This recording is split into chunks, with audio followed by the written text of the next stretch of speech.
Hoş gördük, değerli izleyiciler. Ülkede ve dünyada baş verən ən son xəbərlərdən anındaca xəbərdar olmaq üçün Günlük Xəbərlər YouTube kanalımıza abunə olun və bildirişləri açmağı unutmayın. İyunun 8-də gözlənilən hava şəraiti açıqlanıb. Bu barədə Milli Hidrometeorologiya Xidməti məlumat yayıb. Bildirilib ki, Bakıda və Abşeron yarımadasında hava şəraiti dəyişkən buludlu olacaq, əsasən yağmursuz keçəcək. Lakin gündüz havanın arabir tutulacağı, yarımadanın bəzi yerlərində qısa müddətli yağış yağacağı gözlənilir.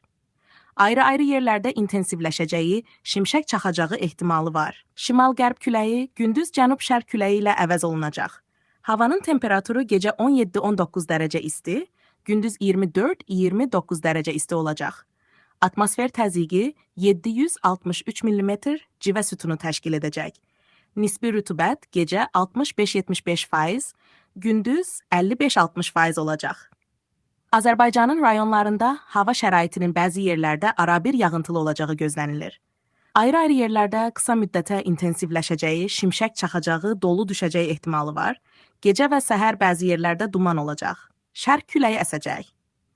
Havanın temperaturu gecə 16-19 dərəcə isti, gündüz 26-31 dərəcə isti, dağlarda gecə 7-12 dərəcə isti, gündüz 14-19 dərəcə, bəzi yerlərdə 21-26 dərəcə isti olacaq. Günlük Xəbərlər YouTube kanalımıza abunə olmağı və videonu bəyənməyi unutmayın.